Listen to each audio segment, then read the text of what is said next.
અર્જુન બોલ્યા, હે કૃષ્ણ, તમે એક બાજુ કર્મોના સંન્યાસની અને વળી બીજી બાજુ કર્મયોગની પ્રશંસા કરો છો, તો આ બંનેમાંથી જે એક મારા માટે ચોક્કસપણે કલ્યાણકારી સાધન હોય તે કહો. શ્રી ભગવાન બોલ્યા, કર્મ સંન્યાસ અને કર્મયોગ આ બે પરમ કલ્યાણ કરનારા છે, પરંતુ એ બંનેમાં કર્મ સંન્યાસ કરતા કર્મયોગ સાધનમાં સુગમ હોવાથી શ્રેષ્ઠ છે. હે મહાબાઓ, જે માણસ ન તો કોઈનો દ્વેષ કરે છે કે ન તો કશાયની આકાંક્ષા કરે છે, તે કર્મયોગી સદા સંન્યાસી જેવા જ સમજવા યોગ્ય છે. કેમ કે રાગ દ્વેષ વગેરે દ્વંદ્વો વિનાનો માણસ સુખપૂર્વક સંસારના બંધનમાંથી મુક્ત થઈ જાય છે. ઉપર કહેલા સંન્યાસ અને કર્મયોગને બાળક બુદ્ધિના માણસો અલગ અલગ ફળ આપનાર કહે છે, ડાયા માણસો નહીં. કેમ કે બંનેમાંથી એકમાં પણ સમ્યક રીતે સ્થિત માણસ બેયના ફળ સ્વરૂપ પરમાત્માને પામે છે. જ્ઞાન યોગીઓ વડે જે પરમધામ પ્રાપ્ત કરાય છે, કર્મયોગીઓ વડે પણ એ જ પ્રાપ્ત કરવામાં આવે છે.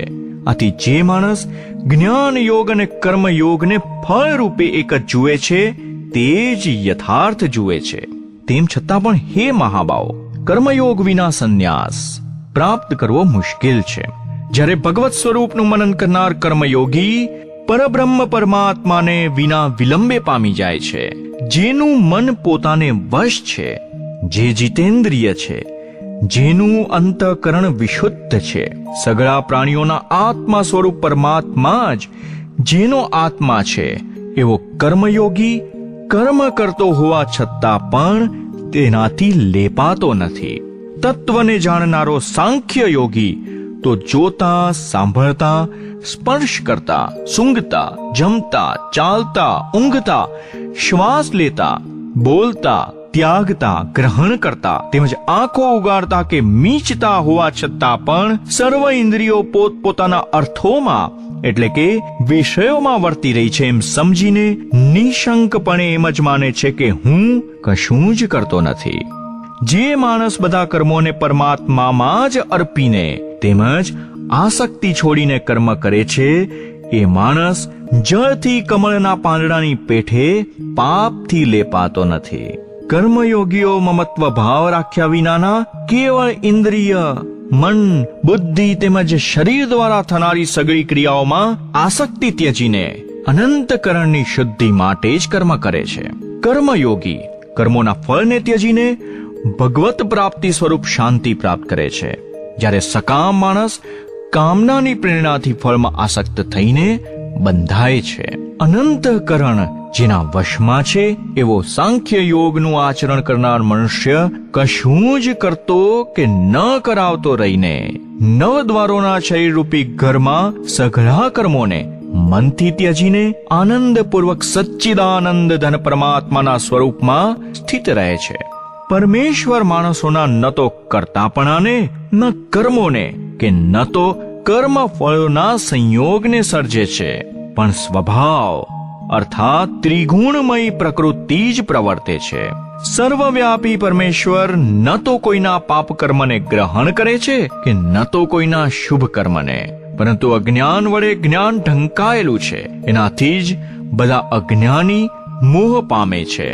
પણ જેમનું એ અજ્ઞાન પરમાત્માના તત્વજ્ઞાન વડે નષ્ટ કરી નાખવામાં આવ્યું છે, એમનું એ જ્ઞાન સૂર્યની જેમ એ સચ્ચિદાનંદ ધન પરમાત્માને પ્રકાશિત કરી દે છે, એટલે કે પરમાત્માના સ્વરૂપનો સાક્ષાત્કાર કરાવે છે.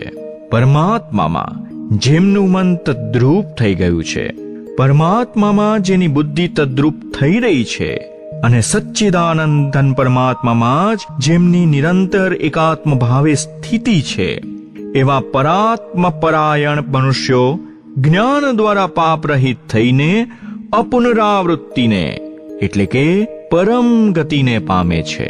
એવા જ્ઞાનીજનો વિદ્યા અને વિનયશીલ બ્રાહ્મણમાં તથા ગાય, હાથી, કૂતરા અને ચાંડાળમાંય સમાન દ્રષ્ટિવાળા જ હોય છે.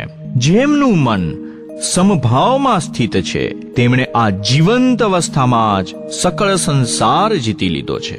કેમ કે સચ્ચિદાનંદ ધન પરમાત્મા નિર્દોષ અને સમ છે, માટે તેઓ સચ્ચિદાનંદ ધન પરમાત્મામાં જ સ્થિત છે.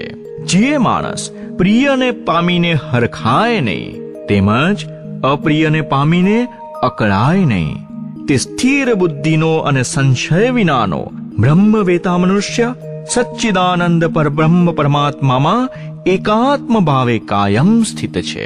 બહારના વિષયોમાં આસક્તિ વિનાના અંતઃકરણ વાળો સાધક આત્મામાં સ્થિત જે ધ્યાન જનિત સાત્વિક આનંદ છે એને પામે છે. એ પછી એ સચ્ચિદાનંદ ધન પરબ્રહ્મ પરમાત્માના ધ્યાન સ્વરૂપ યોગમાં અભિન્ન ભાવે સ્થિત માણસ અક્ષય આનંદને જ અનુભવે છે. જે આ ઇન્દ્રિય અને વિષયોના સંયોગથી ઉત્પન્ન થતા સર્વ ભોગો છે તે બધા જો કે વિષયી માણસોને સુખ સ્વરૂપ ભાસે છે, તો પણ નિશંકપણે દુઃખના જ હેતુ છે. વળી આદિ અંતવાળા એટલે કે અનિત્ય છે. માટે હે કૌંતેય, ડાયો અને વિવેકી માણસ એમાં આસક્ત નથી રહેતો. જે સાધક આ મનુષ્ય શરીરમાં દેહનો નાશ થયા પહેલા જ કામ ક્રોધમાંથી ઉદ્ભવતા વેગને સેવા સમર્થ બની જાય છે, એ જ માણસ યોગી છે અને એ જ સુખી છે. જે માણસ અંતરાત્મામાં જ આનંદ અનુભવનારો છે, આત્મામાં જ રમનારો છે અને આત્મામાં જ જ્ઞાન સ્વરૂપ પરમાત્માનો અનુભવ કરનારો છે, એ સચ્ચિદાનંદ ધન પરબ્રહ્મ પરમાત્માની સાથે ઐક્ય પામેલો સાંખ્ય યોગી શાંત બ્રહ્મને પામે છે. જેમના સગળા પાપ નષ્ટ થઈ ચૂક્યા છે, જેમના સગળા સંશયો જ્ઞાન દ્વારા નિવૃત્ત થઈ ચૂક્યા છે, જેઓ સર્વ પ્રાણીઓના હિતમાં રત છે, તેમજ જેમનું જીતાયેલું મન નિશ્ચળ ભાવે પરમાત્મામાં સ્થિત છે, એવા બ્રહ્મવેતા માણસો શાંત બ્રહ્મને પામે છે. કામ ક્રોધ વિનાના જીતેલા ચિત્તવાળા પરબ્રહ્મ પરમાત્માનો સાક્ષાત્કાર કરી ચૂકેલા જ્ઞાનીજનો માટે ચારે કોર શાંત પરબ્રહ્મ પરમાત્મા જ પરિપૂર્ણ છે. બહારના વિષય ભોગોનું ચિંતન કર્યા વિના તેમને બહાર જ ત્યજીને આંખોની દ્રષ્ટિને ભ્રમરોની મધ્યમાં સ્થાપીને તથા નાસિકામાં વિચરતા પ્રાણ અને અપાન વાયુને સમ કરીને જેણે ઇન્દ્રિયો, મન અને બુદ્ધિને જીત્યા છે, એવો જે મોક્ષ પરાયણ મુનિ ઈચ્છા, ભય અને ક્રોધ વિનાનો થઈ ગયો છે, તે સદા મુક્ત જ છે. મારો ભક્ત મને સર્વ યજ્ઞો અને તપોને ભોગવનાર, સકળ લોકોના ઈશ્વરનો ઈશ્વર તેમજ સગળા પ્રાણીઓનો સરદ એટલે કે સ્વાર્થ વિના દયાળુ અને પ્રેમ કરનાર એવો તત્વથી જાણીને જ શાંતિને પામે છે.